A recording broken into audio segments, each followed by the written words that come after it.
हरिण और ठेकुआर दोस्ती। एक समयर कथा। घन जंगल रे जड़े हरिण और जड़े ठेकुआ रोते। से माने दुई जन बहुत भल सांग थिले। एकाठी खेलुथिले, आलोचना करुथिले एवं जंगल रे घूरी बुलुथिले।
थरे से जंगल को जड़े शिकारी आसला आउ कहला,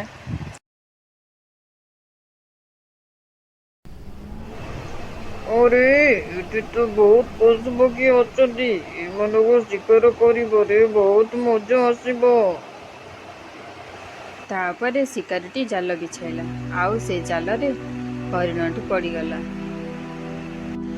हरिणटी भाविला से आउ बंचिबनी, ए शिकारी ताकू मारिदबो।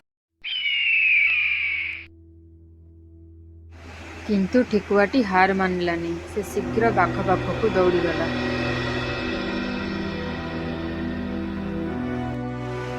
अरे बाघ भाई शीघ्र चल, जंगल को गोटे शिकारी आसी से तुमको धरवाक आसुची, शीघ्र चल। यह शुणी बाघटी रागरे गर्जी उठिला आउ से शिकारी पाखकू धाई आसिला।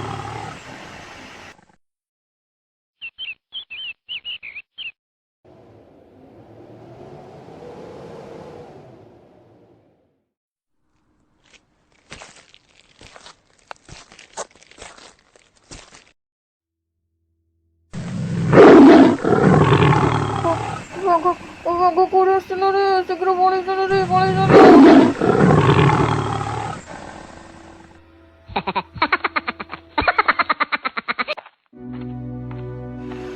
शेषरे ठेकुआ आसी हरिण पाखरे पहुंचला। अरे संग तुम्हें भी सुरक्षित अच्छा, हेले जाल भीतर मु केमिति बाहर करबी तुमको।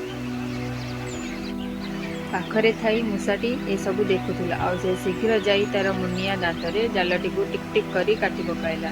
शेषरे हरिणटी से जाल भितरु बाहरी आसिला। हरिणटी लुह भरे आखिरे कहला, प्रकृत बंधु हेउछि सिए जे विपद समय रे साहाय्य करिथाए। एथिरु आमको शिक्षा मिले जे प्रकृत बंधु हेउछन्ति से माने जो माने आमर सुख दुख सब समय रे आमर साथ